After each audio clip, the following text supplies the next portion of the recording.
अपने को ये ध्यान रखना है कि यहाँ पर जब आकर के वास करना है तो पहले से ही अपने को सतर्क रखना, क्योंकि एक आपस में बैठकर कोई गोष्ठी नहीं करनी, एक दूसरे का फोन नंबर नहीं लेने का। जब गुरु जी बोल दिए तो अपने को नहीं। बहुत लोग ऐसे होते हैं कि बोलने के बाद में भी क्या करेंगे कि आश्रम से जो गुरुद्रोही होते हैं आना बंद कर देंगे तो उनके वहां पहुंचा बात में उसको बताइए। तो बात करना तो बहुत दूर की बात, क्योंकि उसके बाद जिससे क्या होगा, अपनी शक्ति हर हमेशा उल्टा है, क्योंकि ये प्रत्यक्ष शक्ति का स्थान है, प्रत्यक्ष शक्तिपात का जगह है। तो यहाँ कोई सवाल ही नहीं होता है कि शक्तिपात नहीं हुआ ही, लेकिन अपना कर्म जो है, अपना कर्म के कारण और अपने संगोष्ठी के कारण अपनी एनर्जी अपने को साथ नहीं देता, इसलिए अपने चेहरे पर कालिमा छाई रहती है, मन प्रसन्न नहीं रहता, खिल रहता है। देखते हो मेरे इतना बड़ा संस्थान है फिर भी मैं हंसते रहता हूँ। देखते हो जब समय होता तो मैं गुरुदेव को जाकर 108 बार समाधि पर परिक्रमा करता हूँ, धीरे से समय निकालकर मंदिर पर चला जाता हूँ। लेकिन गुरुदेव की परिक्रमा मैं करता हूँ और एक पुजारी जब अच्छे पुजारी होते हैं तो उनको सौंप देता हूँ, तो मैं नहीं भी जाता हूँ। नियमित मेरा है 108 करना। फिर भी देख लो कि अपना आश्रम के बाउंड्री भी अभी तक नहीं बनाए ना। कितने बरस से द्वारा है? 18 साल से आ रहे, जैसा था अपना वही है ना। तो ये किसकी कवच है? शक्ति परम गुरुदेव की कवच है चारों तरफ। इतना बड़ा खतरा होते हुए भी ये जमीन के लिए, जो जमीन का काम करता है उसे सोचना, ये जमीन के लिए अपना ही सगा संबंधी जबरदस्ती सगा संबंधी बन जाएगा। जैसे साधु का कोई सगा संबंध नहीं हुआ है, जब ये संत बन गया तब ये कोई सगा संबंधी नहीं है। और सामने वाला ये कहे कि मैं इनका सगा संबंधी हो तो समझ जाना वो ठग विद्या करेगा, कुछ न कुछ उत्पाद करेगा वो, और उत्पाद करके अपने पितरों को नुकसान पहुंचाएगा। अब बाद में उसका पितर उसका नुकसान कर देगा, फिर हल्ला हो जाएगा कि गुरुजी ने कुछ कर दिया। क्या हल्ला होगा? गुरुजी ने कुछ कर दिया। इसीलिए अपने में कहा कि जब संत हो गए तो बात खत्म, भगवान के ऊपर छोड़ करके किसी से न काओ से दोस्ती, न काओ से प्रेम। तो यहाँ आए हैं अपने किसी से समझे तो बड़े बड़े दूसरे बड़े बड़े लोग आते हैं, यहाँ मैं संबंध नहीं बनाता हूँ। अपने यहाँ भी भंडारी जी है, अपने यहाँ भी कोई मिठाई चढ़ता है, सिर्फ लोग मिठाई चढ़ाते, वही मिठाई मिनिस्टर को दे देते, बिगड़ता क्या? बोले मेरा चेला लोग न खाए। फिर हम जो रोटी साग यहाँ बनता है सब अपने शिष्य, और जो राम मंत्र के जप करता है उनके, यहाँ वही वास कर सकता है जो भगवान के भक्ति का, परम पिता परमात्मा को ध्यान करता है। सीता राम चरण की मोरे अनुदिन बढ़ो अनुग्रह होवे। यहाँ बैठने के बाद एक ही चीज का प्रार्थना करने का, हे बोले सीता राम चरण की। लेकिन कोई भी मानव जब आकर के, जब सीताराम जी अपने नहीं बोलते हैं कि चरण की मोरे, हम भक्त या हम अपने योगी लोग हम लोग बोलते हैं रामाय रामभद्राय रामचंद्राय से रघुनाथाय नाथाय सीताया पते नमः। ऐसा शब्द बोलने मात्र से कल्याण होता है मनुष्य का, लेकिन आत्मा से बोलना चाहिए, अपने अंतर आत्मा से। जब बोलते रहेगा तो वो चमक जो राम नाम की आएगी अंदर में, तो वो चमक ऐसी आएगी कि बड़े बड़े दुनिया के सेठ साहूकार नेता आपको वैसे ही आपकी कामना पूरा करने में लग जाएगा। आपको कहना नहीं पड़ेगा, लग जाएगा। ये मेरा अनुभव बता और मेरे ही साथ हुआ है। हम भी तो जप ही करते हैं ना बच्चा, बंबई हो या यहाँ हो या जहां भी जाते हैं। देखो किसी के घर में मैं नहीं जाऊंगा प्रोग्राम नहीं करना, किसी के घर पर नहीं जाऊंगा। आज तक बहुत कम, एक आध बार 30 साल में गया हूं कहीं, तो बात अलग है। कोई बीमारी बात हो या कुछ गड़बड़ हो गया हो, जेल में चला, अब जेला जाने पड़े कभी। लेकिन देख लो कि तुम्हारा आश्रम है यहां से वहां तक, रोज भगवान के जैसे किसी भी प्रकार का कोई कर। मैं तो यहां तक बोला कि जगदीश मंदिर नहीं, जगदीश मंदिर का यहां भी रथ यात्रा निकलता है, तो मैं बोला आप लोग को उत्पात होता है रथ यात्रा में, तो मैं राय दूंगा कि 2 बार रथ यात्रा का रूट बदला है भविष्य में भी, पीछे पास्ट में। तो आप लोग रूट बदल करके अब बढ़िया रूट से लाइए और इस आश्रम में हम उनका निवास करके फिर यहाँ से विदाई करेंगे। 1 लाख आदमी, 1.25 लाख आदमी भी भोजन करेगा तो गुरु महाराज पूरा करेंगे। गुरु महाराज क्या करेंगे? पूरा करेंगे। किसी को वहां मैं नहीं जाऊंगा कहने के लिए दाना दो। यदि आपको सरकारी व्यवस्था को दुरुपयोग करना है तो आप जानिए, आपका काम है। क्योंकि मुख्यमंत्री आते हैं, प्रधानमंत्री आते हैं, तो आप जानिए, आपका विषय है। भक्ति का वहां बात नहीं रहेगी। फिर तो जितने यात्रा में लोग रहेंगे सब अलर्ट रहेंगे। कोई आएगा टकराएगा, चूर चूर कर देंगे, कोई आएगा टकराएगा, गोली बरसा देंगे। अपने नहीं बरसाएगा, अपने तो मार खाएगा, पुलिस के बरस, तो पुलिस से बरसवाओ। तो अपने ही महापुरुष लोग इस तरह से माहौल खड़ा कर देते हैं।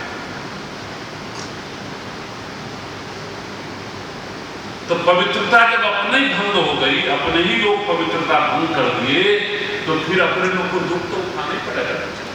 मैं बनारस से आ रहा था, इन्हीं के पास से बढ़िया इंतजाम किए तो बढ़िया अपना रहा। एक दिन तो बजा 10 दिन रहा, चला तो बढ़िया इंतजाम करता, पूजा कर रहा था। मैं वहां से चला तो एक रूप पूरा खाली था। क्यों? एक रूप बड़ी भीड़ थी, 4 घंटा 5 घंटा लगा। बोले ये क्यों खाली कर दिया पार्क?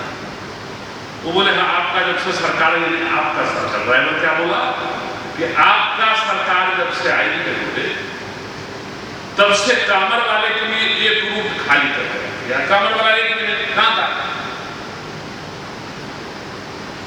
और लास्ट में दिखाई भी दिया कामर वाला, तो सब जूता चप्पल पहना हुआ था और गंगा जी ने करके चल रहा। और करके सोचो ना, जूता चप्पल क्यों पहना था सभी। और वही कामर आप वहां जाइए, देखिए बाबा धाम एक है, बाबा धाम बैद्यनाथ धाम बोलते हैं। तो वहां गंगा जी में से जो उठाते हैं लोग, तो बैठते तक नहीं है। एक कामर ऐसा होता है, एक कामर होता है कि चप्पल में खून गिरता रहेगा, फिर पैदल ही है। यात्रा, ये यात्रा का पद यात्रा का मतलब तो पैदल है, पद यात्रा है। इसमें जूता चप्पल नहीं। बहुत पीड़ा हो रही थी, थोड़ा ना थोड़ा पैर जमीन में लगनी चाहिए। तो जैसा राजा वैसा प्रजा, लेकिन उसमें अपने लोगों को प्रकृति की तरफ से नुकसान होना, अच्छा होते होते नुकसान। व्यापारी लोग त्रस्त हो जाते हैं, हमारे जैसे आदमी भय से चुप हो जाते हैं। मास्टर लोग लोलुप में आकर घर घर में वो पढ़ाने चले जाते हैं।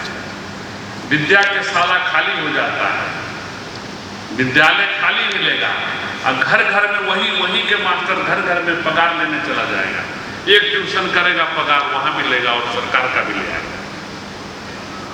जब अपने ही घर, अपने ही गुरु वाले लोग इस तरह से कर दिए तो क्या हो? तो ऐसे समय में अपने लोग को सेल्फ सावधानी रखने का है और राम नाम का भजन करने का है। राम जी को कभी त्यागने का नहीं है। तो राम जी अपने आप अपना रास्ता करेगा, मनुष्य क्या करेगा? मैं भी एक बार जुगाड़ लगा रहा था कि रुक जाओ, मुझे सब हैरान करता है। यहाँ कहाँ आश्रम में मैं गादीपति हूँ, लेकिन बाहर प्रचार कर देता है तो पुजारी है। यहाँ मैं रक्षा के लिए इनको पूजा वूजा करने के लिए रखे हैं, हम लोग मालिक हैं। समाज में मैं जाता नहीं हूँ, वो लोग समाज में जाते हैं नेता में, इस तरह से प्रचार फैलाते थे। तो हम भी थोड़ा देखा, केस वेस भी कर दिए। मैं भी गया देखा, तो जब देखा कुछ ऊंचे लोग आ रहे थे यहाँ, उसी समय मैं कैसे जीत गया। फिर सामने वाला कूद करके जाकर केस कर दिया। और सौगंध खा रहा मैं कैसे नहीं किया। तो ऐसे समस्या जब खड़ी होती है तब राम नाम को पुकारिए, अपने लोग को उत्पात नहीं करने का है। भले बलवान हैं आप, भले बलवान हैं आप, बात में हरिद्वार ऋषिकेश अयोध्या जैसे अपने को धर्मशाला भी नहीं बनाना है कि जो 2-2 हजार 1-1 रुपया वसूल रहे हैं और अपने फिर दुखदाई हो रहे हैं। उतना ही लीजिए जितना खर्चा होता है। कहिए बच्चा एक गद्दा भाड़े पर लाता है, तू भर, नहीं तो 10-10 गद्दा सब बना बना के यहाँ जमा कर, क्या कर, और नहीं तो अगले बार से गद्दा नहीं मिलेगा, अपना बिस्तर लेकर आ। एक बार मेरे साथ ऐसा हुआ है संस्कृत पाठशाला में, सभी बच्चों को गद्दा बट गए, मुझे गद्दा नहीं मिला। मुझे गद्दा बहुत बढ़िया प्रत्यक्ष, अभी भी लोग, अभी भी चर्चा चलती है उसकी। संस्कृत पढ़ने के लिए मैं हुआ भर्ती, उन्होंने रख लिया मुझे, बोला अरे रे बहुत दिव्य है, महाप्रभु बहुत अच्छा हुआ आप आ गए, मेरा स्कूल का रौनक बढ़ गया। बोला बहुत अच्छी बात है, बड़ा मालूम पड़ा गद्दा कहाँ है इनका, सबका गद्दा मिलता था ना एक। तो बोला मेरा गद्दा गायब, बोले गद्दा है ही नहीं। तब करे तो क्या करें, अब चुपचाप एक चटाई मिल गई तो चटाई लेकर रखे रहे, बैठे रहे अपने। बोला कोई दुख भी नहीं हुआ था, दुख भी नहीं हुआ, उम्र ऐसा था कि दुख भी नहीं। बोले जाने। फिर एक शिष्य, एक भक्त आ गया, यहीं का इसी एरिया के बात बता रहा। वो भक्त आ गया, गेट पर मैं बैठा हुआ था, गोड़ा था उस समय, बालक बड़ा भारी चमक रहा था बाल मेरा। वो बोला प्रभु मुझे कथा करवाना है। बोला क्या कथा कराना है? देखो मैं बच्चा था लेकिन साधु था ना मैं, साधु लोग कड़ी बात होते हैं, क्या होते हैं कड़ी बात। तो वो बोले क्या करवाना है कथा? सेठ, तो मारवाड़ी सेठ था, उसका बड़ा बंगला था नवरंगपुरा में। नहीं, बोले नहीं हमको कथा कराना है। बोले देख एक कथा मैं करूंगा, और जब मैं करूंगा तो तेरे को खर्चा ज्यादा लगेगा, और नहीं तो जाओ महाराज जी से मिल ले, बड़े महाराज से, वो जिसको भेजेंगे वो कथा कर दे। पता नहीं वो थोड़ा दूर आगे गया, वो सेठ, उस समय सेठ लोग धोती पहनते थे, बड़े एकदम बड़ा चमचम धोती और टोपी लगा। तो सेठ गए आगे, फिर लौट कर आगे, बोले नहीं आप ही से मुझे करा। तो बोला मेरे से कराओ, बोले सामान लिखो। बोले आप लिखा दीजिए सब। तो सबसे पहले लिखाया गद्दा, समझे कि नहीं? बोला तो यहाँ गद्दा ही नहीं है मेरे पास, गद्दा। फिर उसी समय एक विद्यार्थी साइकिल लेकर आ गया, साइकिल नहीं था, साइकिल ट्रू किया। फिर उसको बोला एक साइकिल, एक कैमरा, एक घड़ी, ये सुनते रहो, अच्छे फोटो, ये सब बात। रेडियो, वो भी फिलिप्स का, हमको याद है। तो वो सब हो गया, हो जाने के बाद गया मैं और बच्चा खिलाया। तो सत्यनारायण भगवान की कथा में सुनाया, तो जिस काम के लिए सुनवाए थे वो काम भी उनका हो गया बेचारे का। 4 दिन के बाद वो बताया क्या हुआ, वो सभी चीज लेकर जब मैं अपने साइकिल चलाया, और साइकिल के पीछे गद्दा बांधा, आगे सब फोटो लटकाया, और रेडियो टांगा, और एक ही दिन में इतना सामान आ जाए। तो वहां के जो महंत थे वो बोले अरे ये कहां से लाया? तो रेडियो लगा दिया था, तो रेडियो में आ रहा था, झुमका गिरा रे बरेली के बच्चा। उस समय की बात बता रहा। अब बाद में तो जो फिल्म बना वो मेरा चेला भी बना, तो वही गाना लगा दिया था। एकदम आया, एकदम देखिए हमको नहीं दिया गया गद्दा। अरे बोले गद्दा तो लाया, ये सब क्या लाया यहाँ?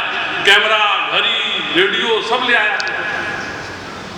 फिर मैं रेडियो निकाल के बोला आप ले लो रेडियो, क्योंकि आपको समाचार, आप बड़े आदमी समाचार सुने, और मैं अपना ले जाता हूँ ऊपर। तो मैं बोला इनको रेडियो नहीं देंगे तो फिर अपने को कहीं बोले नहीं कि पढ़ाई बंद। तो बस तो ये बात होती है बच्चा, तो भाव काम करता है और सत्यता काम करता है। तो मैं क्या राम जी के पास में भजन करता था, मैं अपना भजन का टाइम नहीं बदलता था। ये मेरे लिए 9 बज जाए तो भोजन ना मिले तो मैं शिव जी के शिवालय में बैठ करके राम मंत्र जो दिया हुआ आप लोग को, वही महामंत्र में जप करते रहते 11 बजे तक। तो भगवान की कृपा इसको कहते हैं कि अपने बैठे रहोगे, न चाहना भी नहीं था कि ये आया, हमसे कराओगे तो सब लगेगा,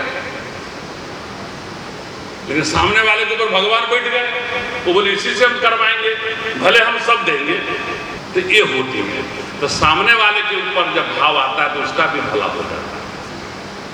फिर 5 दिन के बाद वो महाराज जी को मिठाई का डब्बा लेकर के आए और बोले इन्होंने कथा करके आया, मैं जिस कार्य के लिए कथा शुरू किया तो कार्य मेरा पूरा हो। तो महाराज तो कुछ नहीं बोले, राम शरणदास जी महाराज कुछ भी नहीं, बढ़िया बम उठा गया। चर्चा का विषय है। तो जब हम निकले हैं भगवान की कृपा से, जब भगवान ने इतना बड़ा शरण दिया है, बढ़िया बनाए हैं, तो अपने को अपने हिसाब से सुंदर रहने का और सुंदर भजन करने का, भजन में कभी नहीं करना। और कल जरूर पैंट बदल गए, समझे कि ना, आज आपको कम थोड़ी होगी तो कष्ट थोड़ा होगा, लेकिन कोई बात नहीं, लेकिन कल जरूर पैंट, फिर कल भी सत्संग करेंगे। आज थोड़ा देरी हो गया क्योंकि एक सेठ जी को मैंने बोला था कि आप खाली दर्शन करके चला जाए, तो अपने कीर्तन कर लेते हैं, फिर वो अपना जाएंगे, समझे कि नहीं समझे, और फिर कल फिर सत्संग करेंगे, ठीक है ना। बोलो श्री सद्गुरु देव।